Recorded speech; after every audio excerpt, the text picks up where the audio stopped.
right. Hey everyone, thanks for joining us in social marketing and social media careers speaker series. Today we have a great guest with us from LinkedIn. He is here to talk about building communities on LinkedIn because he is the global head of community and creators there. Also a Duke alum. I always love bringing in Duke alums who have gotten to work in the social media field. Again, it wasn't really a career path till fairly recently. So it's nice to be able to go find people who are doing it successfully now and then come back to talk to all of you who are, of course, very interested in pursuing that. So with that said, I'm going to go ahead and bring in Andrei. I'm going to go ahead and let him introduce himself. If you wouldn't mind taking a second to just kind of wave at everyone so we all know where you are in our Zoom squares. Thank you, everyone. Thanks for having me. Cool. Thank you so much. So yeah, let's go and just start with kind of the easiest intro question, which is, can you tell us a bit about yourself and what you do and how you kind of got there? Happy to. And by the way, I'll just start with, I read through some of the questions you all submitted, and these are fantastic questions. I mean, these are questions that could spend hours on some of these. And a lot of them are better than the ones my team submit. So thank you for that. It's nice to see everyone. I'm Andrei. I am a public policy grad, 2013, Duke undergrad, not Stanford. I work at LinkedIn. I lead our community team here based in Los Angeles. This is the team that is supporting content creators. So it's very similar to other teams at other platforms that are just, their job is to be on the front lines, identify who to work with, make sure we're giving them proactive support, reactive support, getting them to create not just more content on the platform, but higher quality content that is actually serving the end user. I've been doing this for about 8 months. To go backwards a little bit, I actually, my career path after Duke went to Washington, D.C., did consulting for 2 years, got very interested in partnerships and social impact specifically, flew to San Francisco, got a job at LinkedIn for the first time, did that for 2 years, did partnerships on the social impact side at LinkedIn, got really interested in content and tech. While I was there, I wasn't really a tech person until I was at LinkedIn. And then this job at Instagram came up and I decided that it was just a unique role and opportunity to work still in tech and in the content space. So I jumped to Instagram for 4 years, did that, worked on that partnerships team around all things creators and public figures. But really my role was not just the relationship management. It was, how do we build for them? What do we build for them? How do I make sure the product teams that are building stories features and live features and feed ranking, how do I make sure that those things are in line with what actual creator value is and what they're looking for when they're using the platform, which is not always the same, and often not the same as, the way some of us here might use the platform. Did that for 4 years. I worked across many products. I was there for the stories launch, the IGTV launch. I was there for Reels. I've seen the ups and downs of Facebook and now Meta, especially recent, given their stock is plummeting at the moment. And then I actually reached out from my old boss saying, hey, there's a similar role at LinkedIn. LinkedIn is very interested in content. LinkedIn didn't start as a content platform the way these other platforms did, but there's a lot of great professional content on LinkedIn. There's a lot of people who are using it to start conversations and contribute, whether it's around, niche areas or bigger areas. And we need someone, my boss literally said, we need someone just to tell us what to do. Where do we begin? Who do we work with? What are the muscles we need to build as a company? And I joined in May to do that, to build it up. The only other facts about me are, I was in San Francisco for 5 years. The pandemic brought me, and I live with my partner. It brought us to Los Angeles, where we wanted to just escape to warm weather during the pandemic. And I came here and ended up taking a job at LinkedIn, despite being remote. I'm a remote employee for LinkedIn at the moment. I'm very happy here. So there you go. That's my, and last thing is I'm a big fan of Duke. I love Duke. Duke was great. A lot of my best friends are from Duke still, and they live in LA. So Duke is a central place in my heart. Cool. Well, thank you so much for joining us. We'll put a bit of kind of context in here for everyone listening. We got a good group of people on. If you, I've got a list of questions that my students have submitted ahead of time, as Andrei kind of alluded to, and we'll go through them and I'll kind of work off those. But if you all have questions, this is, an opportunity for you to have your questions answered. So if you have questions that you come up with as he talks or as we chat, drop them in the chat or just interrupt us, or kind of whatever makes most sense. We want to make sure that you have the opportunity to learn what you want to learn. So I'm going to go ahead and get started with the first question. I think would be kind of good to understand. I'm going to pull from Tyler Burdens said, in a tweet from October 2021, you said it's not a bad time to come create on LinkedIn. How is LinkedIn a unique platform for content creators today? I think a lot of people listening, especially the younger demographic, they're probably not thinking of LinkedIn as a creator platform. So what do you think about it? Tell us about it. I mean, this is a question that we get all the time, even from creators who create on other platforms. I think you hit it on the head. It's important to remember that LinkedIn did not start as a content platform, and LinkedIn's business model is different than other content platforms. When you think about Instagram started with its pictures, Snapchat started with media sharing, one-on-one messaging, even TikTok. TikTok started literally as short form videos, right? And still primarily is that. LinkedIn started as a job site. It was the place where, not even that, it started as a Rolodex for your professional identity and the ability to connect to people, right? That's how it started. And then it became, over time, this really powerful recruiting tool. And recruiting and job seeking is the #1 business. And then LinkedIn started offering tools for marketers and sellers, right? So companies that want to sell or companies that want to put ads. And then we did go into the ads business, and then we did go into the social selling business, and then we've gotten to the learning business, right? LinkedIn's vision and mission is about economic opportunity, like everything we do. And my CEO does this really well, right? He says, listen, everything we do with creators, with learning, it's all about opportunity. It's when someone here, when you're on LinkedIn, when you leave LinkedIn, you are increasing the likelihood that you're going to have a better economic opportunity. For some people, that's a job. For some people, it's learning a new skill that gets them a better job. For some people, it's connecting to someone who's going to help them in the future. Whatever it is, all ladder up to opportunity. So I always want to start there on what is LinkedIn relative to its, to some of our competitors. When it comes to creation, one of the things I say is, V1 of your professional, when I was in college, we talked about your professional brand. I actually remember hearing from, the Career Center and other places of like, hey, you got to have a LinkedIn profile. You just got to be on there. You got to be connecting with people. You got to be talking to people. And there was this belief that I think we all believe that your professional brand was now a thing, right? In the internet world, it's now a thing to have a brand and just be out there and how you present yourself. What I like to say now, especially for students, is there's now a V2 of your professional brand, and it's what you say and how you say it. And it's about, contributing to a conversation. And there's this movement online of, in a world where everyone has a voice and in a world where everyone has a platform, how are you contributing to the conversation?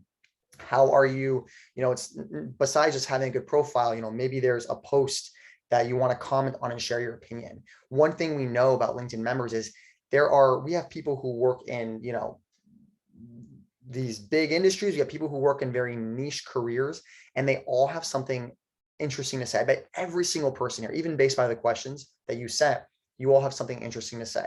So when it comes to LinkedIn, creating content is now part of this opportunity road and this ladder. And that's why we say right now, when it comes to creating on LinkedIn, first off, there is actual, unlike any other platform, we're seeing real opportunity come from creation. So even though you may not have the same visibility you do on another platform, there are CEOs, there are founders, colleagues, ex-colleagues, the people who are students now, who you'll know in the future, they are seeing your content, and there's a lot more action happening on that content. So when I talk about LinkedIn relative to other platforms, this is not a place to entertain.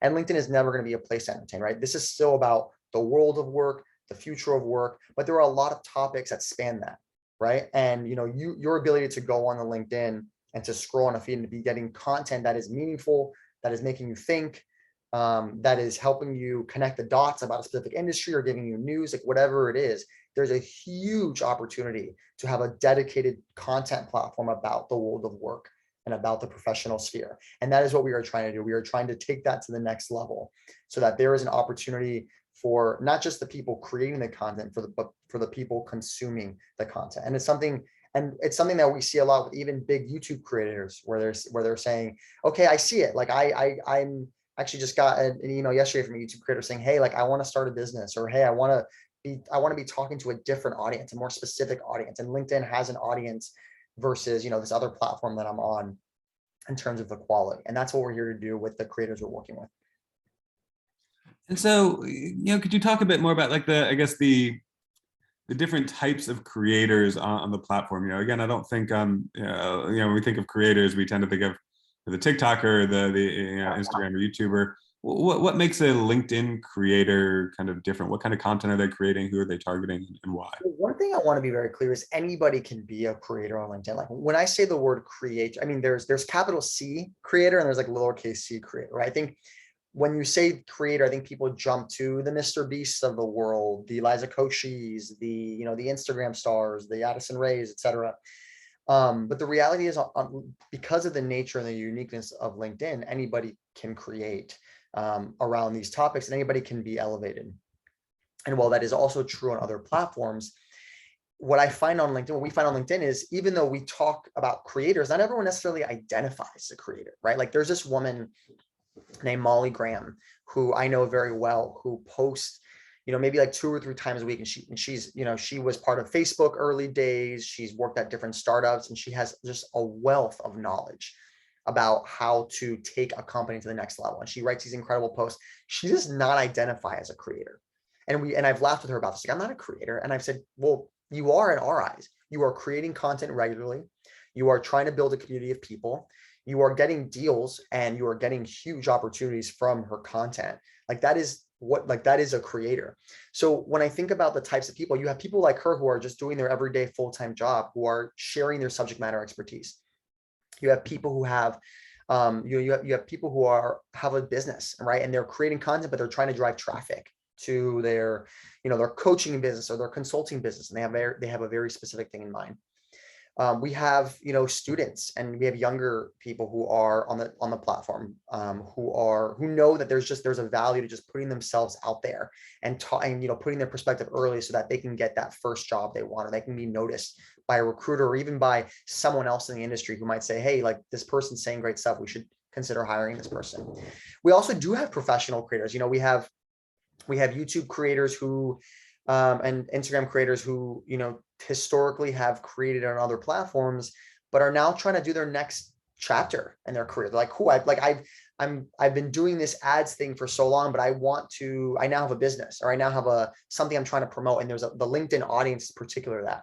So we see examples across the board. There's this guy named, last thing I'll say on this is, there's this guy named Corey Connors, and we work with him, and he is an expert in sustainable packaging. And when you think about sustainable packaging, there isn't a massive creator base on that, but he's unique in that all of his content on LinkedIn is about sustainable packaging, and about the industry, and about where it's going.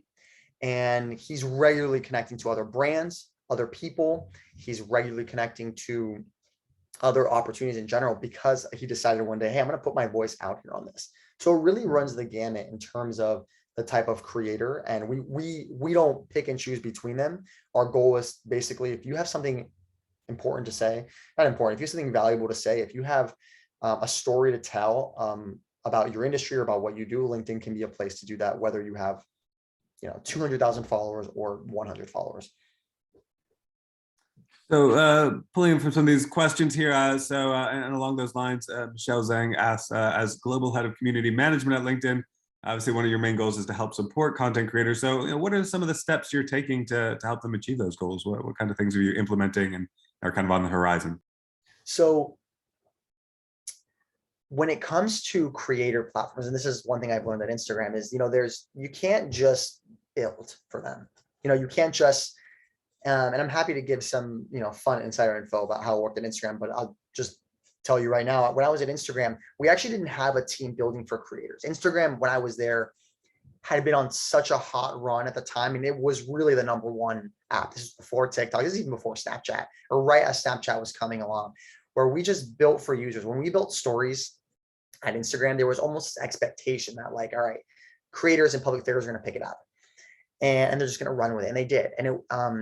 But there became this time where Instagram realized they had this, what I call this, excuse my French, oh shit moment, where like, hey, actually, we need to be prioritizing the value of creators. And the way it works, by the way, when I say product, there are literal teams of engineers and product managers who are building these features. They're saying, all right, what does this person want or need? What are the features that are going to get there? And then how do I get an engineering team to actually roll those out? So for example, there would be multiple PMs, product managers on the stories product at Instagram because stories was so big. There would be a whole product manager on just, interactive features like the stickers and the sticker tray and the polling sticker. So I find it helpful to just illuminate that. But one thing we learned, and then I've learned when it comes to LinkedIn creators as well, is at first and foremost, they crave education. Like they need to know, how does this work? How does the feed work? What's happening and when? And one of the values our team brings is that, once you have a team that's building for these people, it's not enough, right? It's not enough to just anymore, especially given the importance of creators in the economy. It's not enough to say, great, we're just going to put out these features and we're going to have you use them. You got to have a team that's really thinking about, how do we go to market with them, with creators? How do we make sure we are the most valuable creators to us have early access? How do we make sure we're getting their voice in the room? How do we make sure that they know that this is coming and that they can give us feedback? How do we make sure that we're going to them for feedback and bringing that feedback to the people who are building the tools? That is everything that my team does. My team is in the front lines, getting feedback, educating, offering best practices, offering other programmatic incentives to get them to use it and make sure the right audience of content creators are using it. I think one example is we recently released this audio events feature, and we decided to go into a beta with about 3,000 content creators on LinkedIn. My team is running that beta. We handpicked who are the 3,000 creators who we believe are going to give us the best feedback. They're going to test it. We trust them. We have a relationship with them. And we are regularly not only surfacing those events to the product team, but we're also constantly sharing feedback that we're hearing from them. And it has a two-way street. One, it shows those creators that we care about them, that we're listening, that they're important. But it also helps us. It helps us be better. And I see when it comes to supporting creators, it's, you have the people building the tools, which is important. They're the ones building the stuff and fixing it. Then you have some type of community partnerships, creator partnerships team, actually thinking about, how do we get this into their hands and give them the support they need before, during, and after. So could you, as much as you can share, I guess, into the advice on growing an audience on LinkedIn, because, and just for some context, right, as well as the discoverability process, because so I create a lot of content on Medium, and I got a big following there, and I've done, they have kind of built-in discoverability. Or if I go onto TikTok, right, there's this For You page, and the algorithm is just kind of this amazing thing at throwing traffic at you for discoverability. I've been creating content on LinkedIn for like a year and a half, and I've gotten basically zero traction. There's like, I've not found any solution for discoverability. Like my growth on LinkedIn is all purely from my other social media channels. So like what do we need to be doing to get seen on LinkedIn?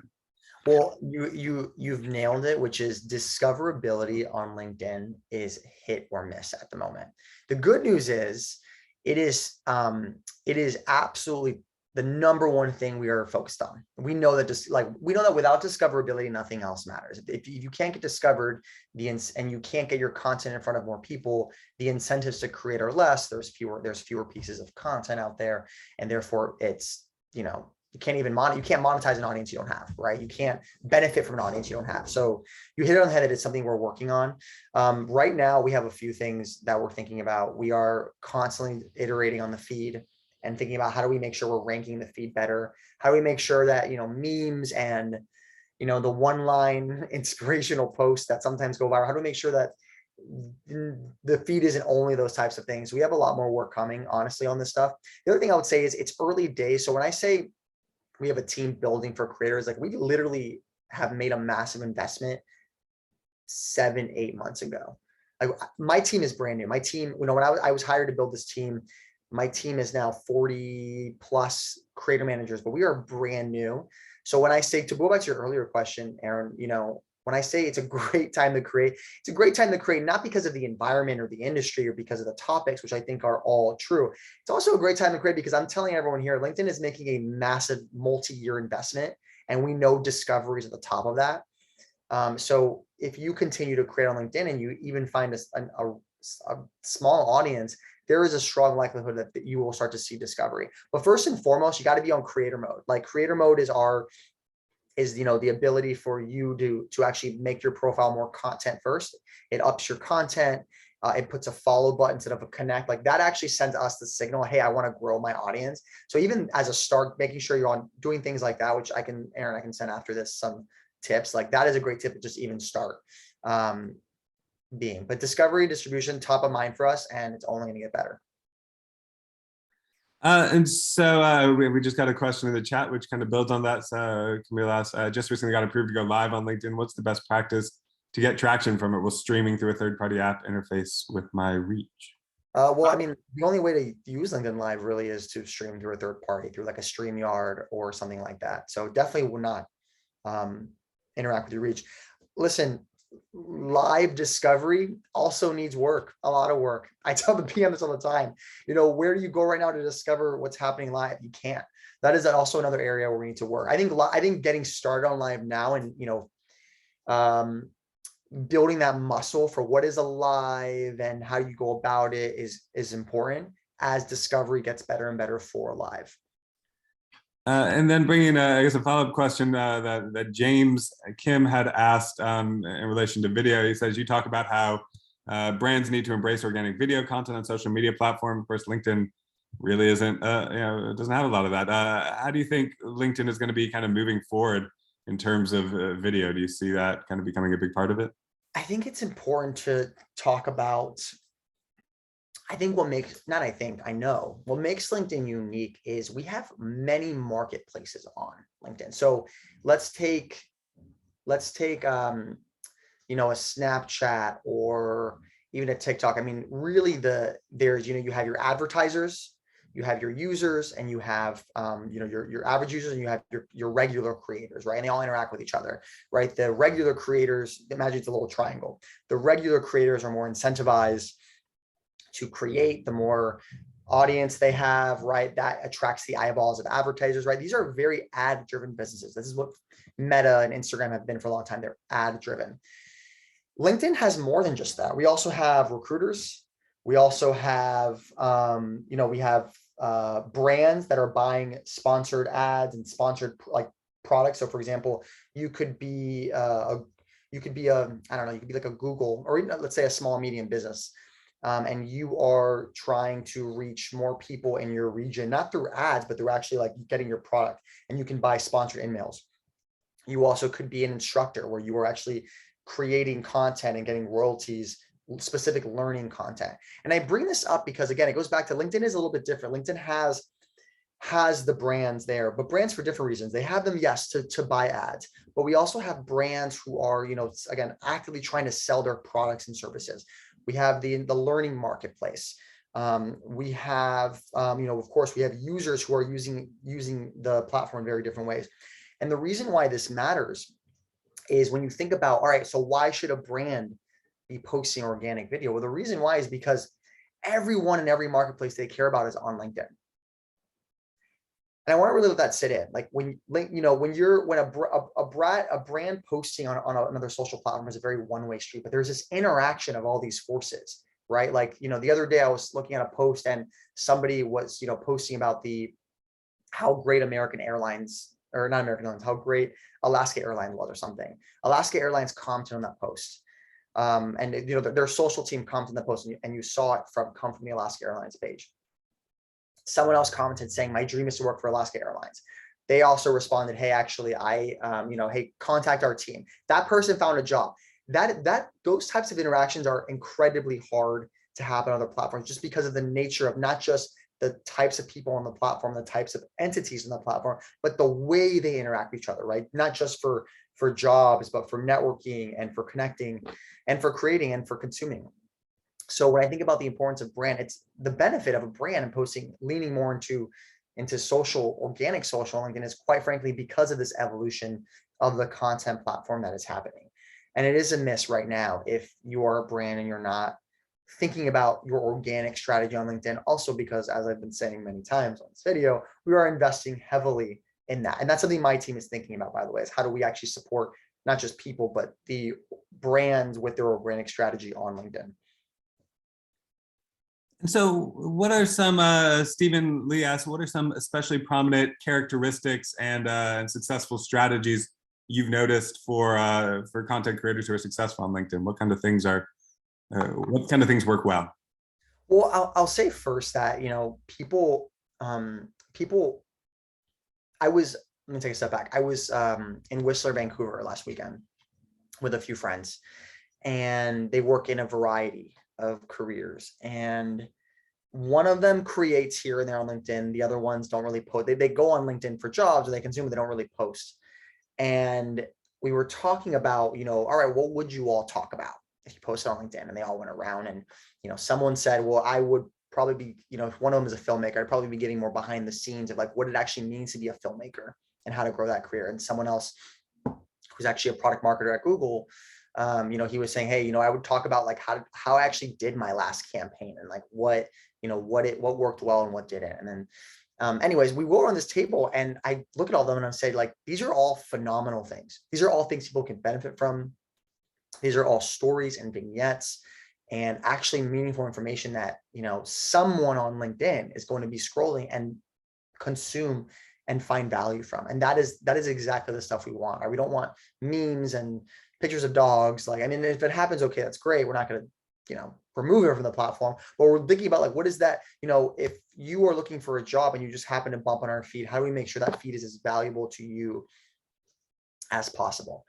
And that's just like always top of mind. So what I told them, and I'll tell this group, is you can start by commenting. Like, commenting is an amazing way on LinkedIn to start putting your feet in the water. Why? Because unlike any other platform, when you comment on a piece of post, people see that as content. They'll say, they'll see, Aaron commented on this post, and they'll show your comment. And I always say, to get started on LinkedIn, you don't have to go from zero to creating regularly. You can go from consuming to starting to just comment on people's posts, giving your point of view, commenting on a LinkedIn storyline in the news section that could be featured, and then trying a post. So as just a general tip on LinkedIn, just start by engaging more, and not just liking, actually just, again, starting with comments. You cannot go wrong with that, especially at this time in your career.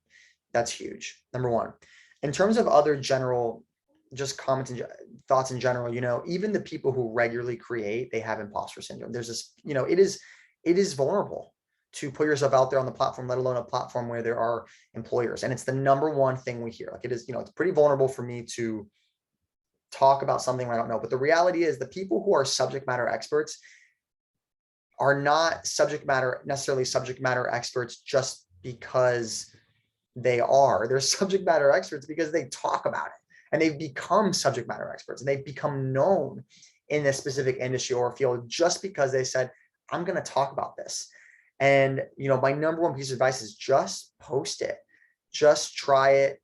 It may not get a lot of likes, but then do it again, and then do it again, and then little by little. And of course, we have lots of other, deeper tips about, I think resharing content is a great way to also get your feet in the water. Like, share a news article. The things that perform best, though, are original commentary and original content. They consistently perform best. And it's not just because of our feed rankings, because people like content that is a clear opinion, or a statement or something that's coming from Aaron versus, resharing a piece of news. So not no to doing that, but just know that over time. But again, it's a great way to start, commenting to, resharing people's posts that you find interesting and giving your take on it. That goes then into, maybe posting a little bit more. That then goes into more format experimentation, right? Like, maybe you're going to try a video, or maybe you're going to try an audio event. You're going to try a LinkedIn Live. I just would say, don't bite off more than you can chew. There's definitely a way to get your feet in the water with all this. And worth highlighting it to everyone listening. I loved what Andrei said about just kind of posting and in the sense of imposter syndrome. It turns out a lot of kind of the subject matter expert, the content experts that you find online are just the people who are actually willing to post about it. It doesn't necessarily make them the best at something. They're just the ones who kind of get over that hurdle of self-consciousness. It is. And by the way, I work with creators, and I'm self-conscious about posting. I mean, I post pretty regularly for sure, but I actually put it on my New Year's resolution. I said, okay, we're going to do more video this year. We're going to do it. I am not comfortable, doing this and talking to camera, but it's something that I am also, as a content creator on LinkedIn, it's something that I'm trying to get better at. So it is so normal to have fear and to have, doubt, but I cannot say this enough. Like, now, if you have any interest in becoming a subject matter expert, or, talking about your expertise in any way, shape, or form, and not everyone does, not everyone has to be a regular creator. But if you have any interest in even just creating more and getting your thoughts out there and potentially building an audience, now is the time to do it on LinkedIn, especially at this age and this time in your career, because you are going to build a portfolio of opinions and perspectives that are only going to make you more comfortable in speaking, both on platform and on other platforms and off platform. And this is truly a unique time. And again, I want to say this again, it's V2 of your professional brand. V1 was, how do I look? How am I showing up? How's my profile? If someone searches me, what are they going to find? V2 is like, what am I saying? What am I contributing? What's my point of view on this important issue or conversation? And you have time and a path to get there. And then who knows, maybe one day someone here or multiple people here are working with people on my team, which I'm more than happy to get people here connected to that when the time is right.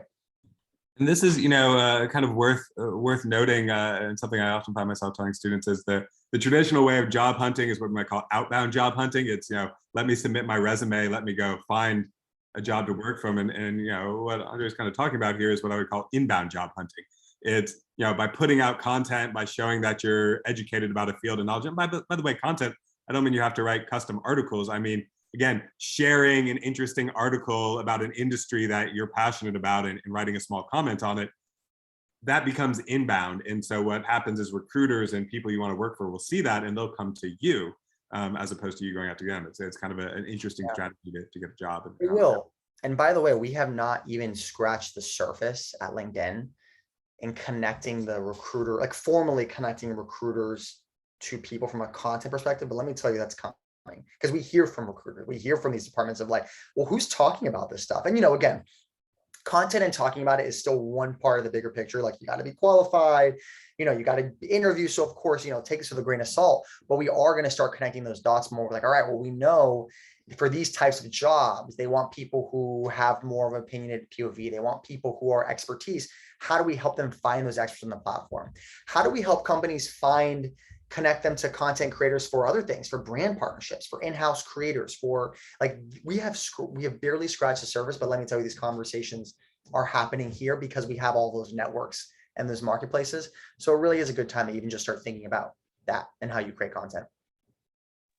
So we've got a question in the chat, and actually had a question that also came in ahead of time about, you referenced the Creator Fund. Could you talk a bit more about the Creator Fund and the Creator Accelerator and what you've been working on with that?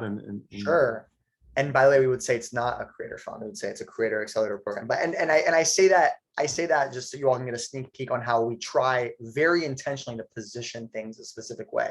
You'll notice LinkedIn, we have never referred to this as a fund, and genuinely don't. And so the Creator Accelerator program, one of the reasons why we launched it was because we know that creating content regularly is hard effing work. It takes time. And we know that we are in the industry now where you cannot take for granted the amount of work that goes into creating across any platform. It's important to recognize creators. It's important to reward them for this work that they're doing, especially if they're investing in your platform. We do not have, unlike other platforms, one thing we are missing is deeper in product monetization tools. We have ways to monetize on LinkedIn, and we see that organically happen off platform. And we know there's a lot of opportunities that come from content creation. I think it's important to call that out. We have a learning program where we actually pay royalties to instructors who have learning courses. So we do have that, but we don't have AdSense. We don't have what Google has. We're not paying, I think they paid 30 billion. We're not doing that. We don't have, some of the Reels bonuses that exist, or for the TikTok payments or tipping. And part of it is because, one, we're new to this in terms of, leaning in as a content platform. And two, we want to make sure we really get it right. Sure, we could let you tip a LinkedIn content creator. Does that feel right for LinkedIn? Does it feel right to be able to tip someone on their profile? No, it probably doesn't. So it's important for us to really think about what is native to LinkedIn that feels right. The Creator Accelerator program is a programmatic way for us, to say, all right, who are creators, content creators that we really want to elevate and set the tone on LinkedIn. We were very intentional about selecting creators who are not only across career coaching or career tips. That's very LinkedIn heavy. We have people talking about DEI. We have people talking about crypto, sustainability. There's actually like 3 former Duke alums who are talking about NFTs, and there's, someone talking about, upskilling, who creates content about upskilling the, first generation students. And we were very intentional with a program that we want to do that. Now, in order to best capture the people you want to capture, you have to have some incentive. So the grant that we give as part of the Creator Accelerator program is that incentive to really make sure we cast a wide net.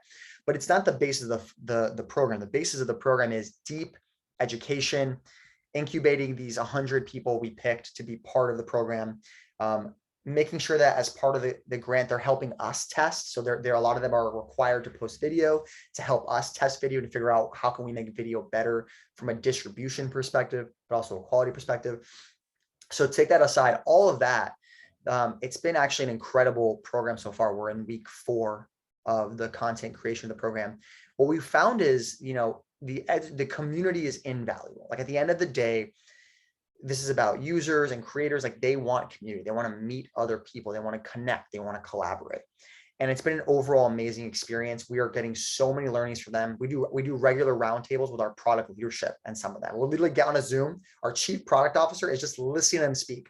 And they're saying everything you're saying. Like, I want chronological feed. I want to be able to schedule my posts, right? They're saying all this stuff. And the chief product officer is just listening this in and taking this in. So it's a great opportunity for us. So it's going really well. The question for us, and question on top of mind for me as a leader, is, okay, this is great. How do we achieve scale?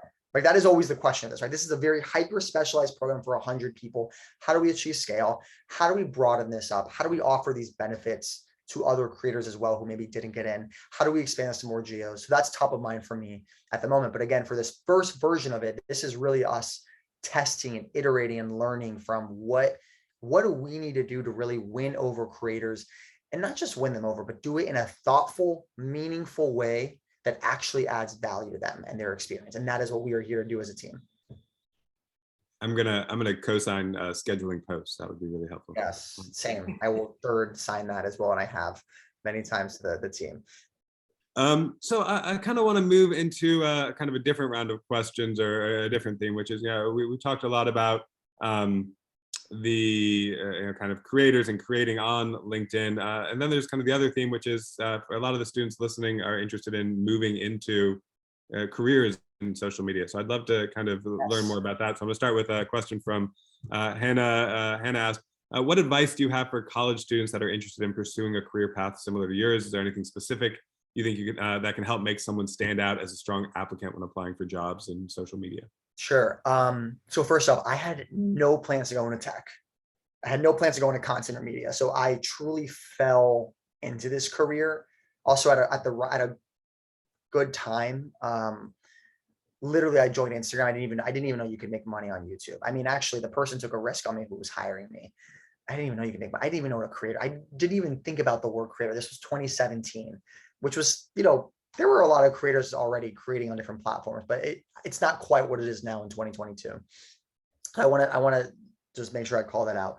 I think we live in I think it's not about social media.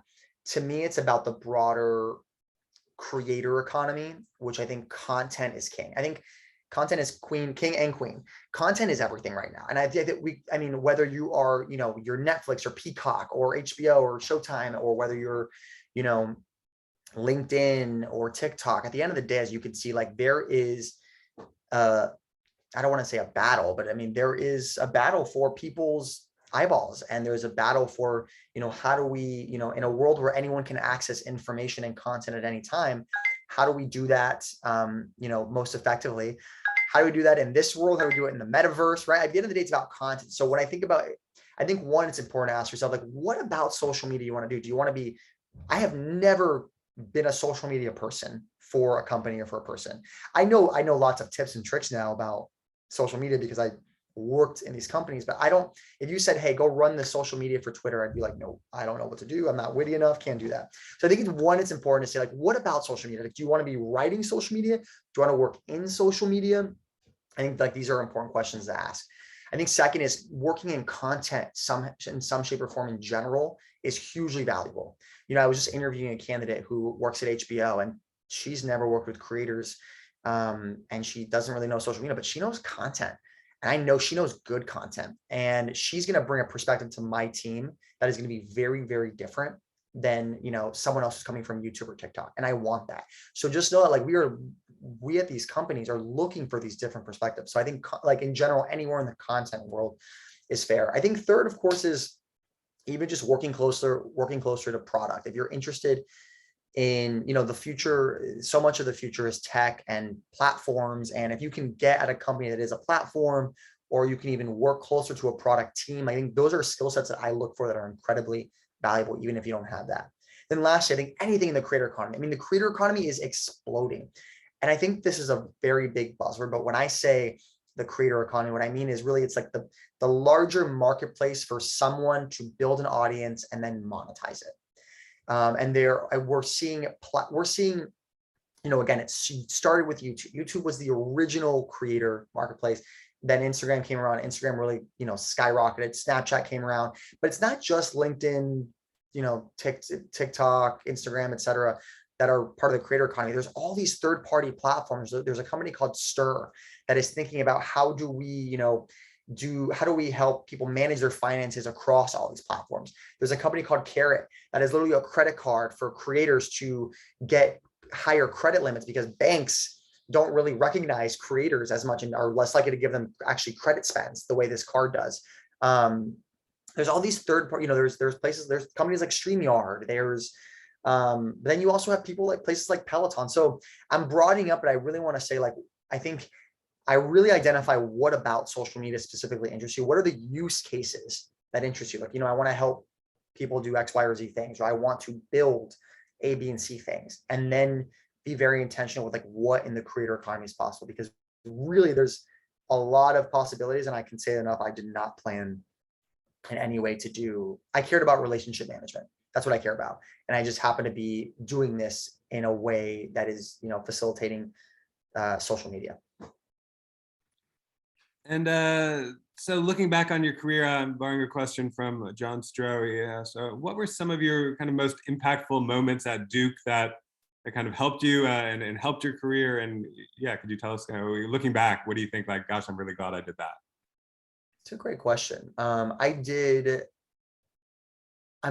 give you some, this is less related to career, but I'll tell you that even, I'm almost 10 years out. I have my tenure next year. You just reminded me. Even almost 10 years out, I look back on the life experiences that I had, and I literally just practice gratitude against those. So, I studied abroad for a semester at Duke Engage. And even though I don't, the connection to exactly how that made me a great fit for this career is not quite there. I look back and I know that it made me a more holistic, more culture, just better person for this. So I think first and foremost, like, take advantage of the experiences you have. Like, most of you, if not all of you, will be fine in your career. Like, you will land good jobs. You'll reevaluate what it means to be a good job. You'll, like, all that work out. Like, take advantage of what you have at Duke. It is truly a once in a lifetime. I know the pandemic is probably heavily complicating things, but to the extent that you can, by all means, do that. Other things that helped while I was at Duke, I really tried to think about, who are the relationships that matter to me, and I've really stayed close in those relationships. A lot of my jobs have been, not a lot of them, but some of them have been either Duke alums or Duke connections, and not necessarily the ones that just come with school. I would say the ones that I've cultivated. There's a professor at Duke that connected me to, a contact one day that connected me to another contact. And again, even though you don't see the direct connection, I look back and I say, oh, wow, thank God I stayed in touch with that professor, because I wouldn't have even met this person here. I think at the end of the day, relationships do matter a lot. I think going through multiple interviews is very helpful. I mean, interview is an art, not a skill. I mean, it is a skill, but it's a skill you practice over and over again. As soon as you get into the job workforce, it's not done. You'll interview for the rest of your life. So it's even just like, don't be afraid to interview for jobs that even you don't know if you want. Like, there's a really great skill to just being able to talk about yourself and talk about what you do. It is not easy. So I recommend doing that. And, lastly, again, if there's a specific club, or activity or something that inspires you. People, even in the interview process, like we love to hear about that. I still talk about some of the experiences that I had as shaping my identity. And I think we live in a world now where bringing your authentic self to work, like these were not things we were talking about when I was in college. Like we were not talking about the stuff. And now it's all we talk about. And a lot of these companies is like, being able to bring yourself to work, inclusion, being able to, really bring your full identity. And I think being able to lean into that at Duke and bring that through the rest of your career is critical. Let me just ask the kind of the reverse question, which is looking back at your time at Duke, what do you feel like you wasted time on? And you're like, I thought that was going to be really important, but it really wasn't. I think Fred, like I think you think that like joining all these clubs and activities are, I remember, I think I joined like 4 or 5 things I ended up dropping out of. And I think I think there's this need to, at least I felt this need to got to be involved, super involved in all these things. And the reality was actually, I just really needed to be involved in 1 or 2 things very deeply. Like that, like when I think about even in the interview process, it was more about depth. It wasn't about that I, was the marketing person for this, on-campus organization. I think it was more of like, hey, actually, I'll give you all an example. Like I was in one of the dance troops at Duke, and dance is not something you think about talking about in the process, but I actually had a lot of examples of teamwork and collaboration and organization that came from, and part of it was because I was so passionate and deeply involved in not just what I was doing, but the organization of the group. And those gave me massive examples to talk about in the interview process that I was doing. And quite frankly, they were thoughtful. And I remember actually feeling whenever they came up, I just felt more confident because I wasn't bullshitting. I had something deeply that I care about to say. So I would say like, don't, death versus, don't spread yourself too thin and focus on, I think it's more important in my opinion. 100% agree. So the other direction I just want to talk to you about, since we got you here, is thinking a bit about kind of social media's impact on the world more broadly. Social media kind of gets a kind of a bad rap as being this terrible thing that's ruined humanity. And maybe some of that's deserved, but I'm a big believer actually that it's a net benefit to the world.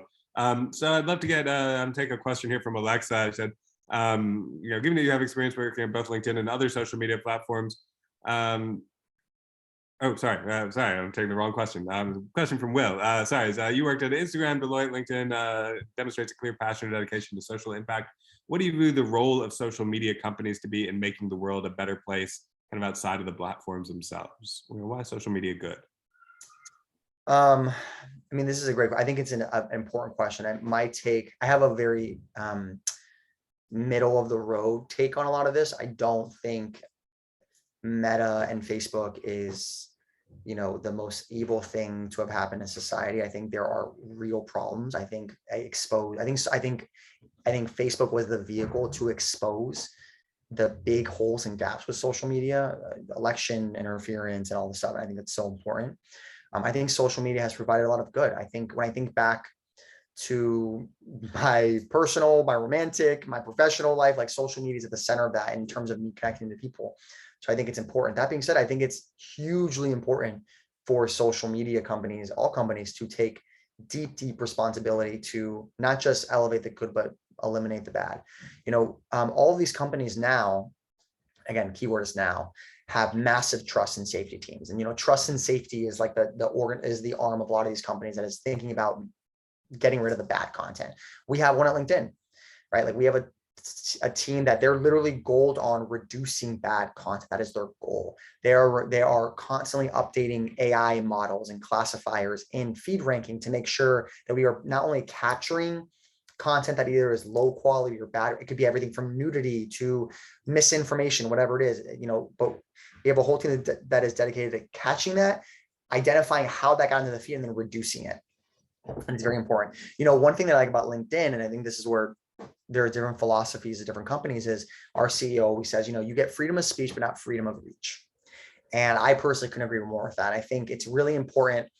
I think, again, timely with the Joe Rogan, Spotify stuff. Literally, this is just top of mind for all of us and how we think about what is censorship, what is free speech, and how does it work.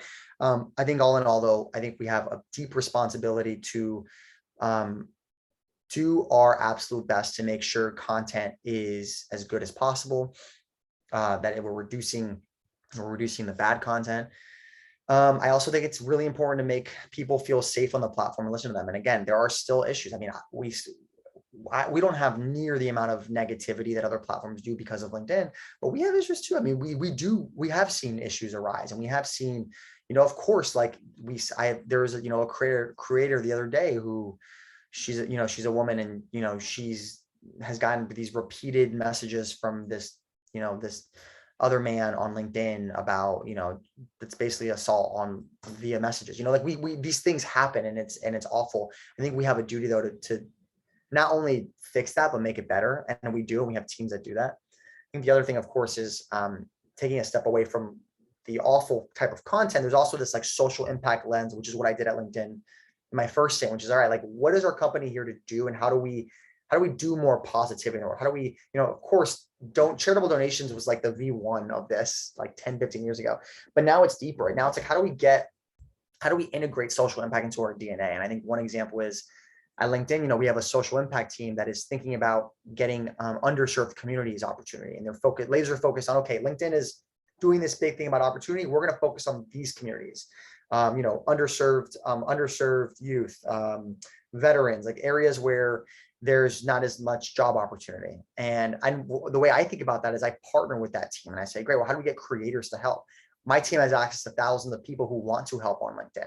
How do I connect them to some of these populations? How do I connect them to help them build a network? And I think more important than ever, it's critical that we do this stuff. I try to be at these companies. What I've seen, what I've learned is the leader of your organization can really 10x this if they're incentivized to do so. And this is something that I just care deeply about, and I make sure my team's involved. So for example, we had this coaching session it was virtual coaching with underserved kids. And I told my team, I was like, you all got to go to this. Like, there's not an option. Like, I understand this is not part of your core goals, but this is very important to the ethos of our team. And this is very important what we do. And I think we just need more leaders stepping up like that. And I hope everyone here will, in your careers in the future, when you are inevitably in some type of leadership position, I hope you are doing the same. So you've said on this, in this conversation, and you post online as well. So I'm pulling a question from Zhang Ho Shin. He said, you said the economy is changing towards creator economy. Looking at this change, how would you prepare for this if you were a college student today? I think what I would say is not that the whole economy is changing necessarily. I think the creator economy is expanding rapidly. And I think, again, what that means is the ability to build an audience on somewhere, whether it's a platform, whether it's Web3, which I have a lot of thoughts on as well, whatever it is, like there is now an ability for you to say, I'm actually going to go talk about this thing and build an audience, and then I'm going to monetize that. And I think the way to prepare for it, I think, is to just reflect on, like, what are the things that I am on the path to be a subject matter expert for? What do I want to be a subject matter expert for? I think it's a good exercise just to ask yourself, like, all right, if I, in 5 years from now, if I envision myself, on a panel, or if I envision myself, giving a big or small presentation on a topic, what is that topic? Start talking about that. Start posting about that. People will notice you. You'll start connecting with other people. You will. You absolutely will. Even if you're not a subject matter expert, that's okay. Which, by the way, nobody ever identified. I mean, again, I cannot emphasize enough the imposter syndrome that is rampant with everyone, even with the creators in our accelerator program, who we handpicked as some of the best creators. So really identify what you want to be talking about and just try them. Start building that muscle of talking about it. You don't know. You could decide, you could have a Substack, a newsletter one day that you're monetizing. You could. Or maybe it just helps you connect to someone who gets you a job somewhere you want. Whatever it is, like, you just got to talk about it. If you're not talking about it, if you're not even having a conversation about it or contributing to a conversation about it, it's a missed opportunity. And again, you don't have to become a regular creator. You don't have to be a creator. But I think the muscles that creators flex in their full-time jobs, I do think has immense value in your careers in 2022. And question I always like to ask my Dookie alums as they come to these is if you could put yourself in a time machine and travel back in time, and you're sitting in a class with a bunch of people. What's one thing you wish someone had told you back when you were 20 years old sitting in Duke classes that you want to tell everyone listening right now? It's relationships are everything. That's the only reason I got the LinkedIn job the first time. She was my TA, and I hadn't talked to her. I had talked to her briefly, but I prioritized having a good relationship with her while I was at Duke. And I reached out and I said, hey, do you know anything about this job at LinkedIn? This is in 2015. And she says, actually, I do. I'm hiring for it. Let's talk. Got that job. And then this job came about only because I stayed in contact with the people who I met at LinkedIn. And I cannot emphasize this enough. Like, you don't have to talk to everyone all the time. You don't have to stay in touch with every single person. But what I challenge everyone here to do is to be very present with the people who are important now. And don't be afraid to even just check in. There are people who sometimes say, hey, hi, hope you're doing well. I don't need to have a 5-hour conversation with them. I mean, I think this is important in your personal life. I would give a little bit of a different advice there. If there are people who care about it, definitely try and prioritize that and make time. But in your professional life, you don't have to talk to them all the time, but like, prioritize the relationships. That is everything. It is everything in the company and how you navigate, and it is everything. The connections are just, there are so many potential connections to make. So we're just really think about that. And don't be afraid to cold reach out to people. I had so many Duke alums who I've reached out to who made time to talk to me. And I also feel an obligation to do the same at times. These stuff matter. And by the way, someone on my team actually was a Duke alum who reached out to me 2 years ago for a job at Instagram. And we had a great conversation. Her name is Emma, and her name is Emma Welsh. She's on my team. We had a great conversation. She messaged me on LinkedIn cold, or she through the Duke Alumni Network, actually. And I loved their conversation. I was like, hey, listen, if there's an Instagram role, reach out someday. She did, got her into the process. She didn't get that job. But when I got this job, I remember her and I said, where's Emma now? She was at TikTok. I literally sent her a message saying, hey, Emma, I'm starting a team. Do you want to come? And she joined. So all because she cold emailed me, leveraging her Duke alumni status. Don't be afraid to do that. It's all about relationships. She spoke last semester in your Love it right now. So there you go. go. Well, so there you have it, everyone, from the not surprising answer from the global head of community at LinkedIn to say connections matter, which is the definition of LinkedIn, basically. We are out of time, unfortunately. So I will say this, everyone, connect with on LinkedIn. I'm sure Andrei will be happy to connect with you there, talk with you there, answer more of your questions that you had that didn't get answered here. Thank you so much for spending the time with us. We really appreciate it. And yeah, I guess I will just say lastly to everyone who's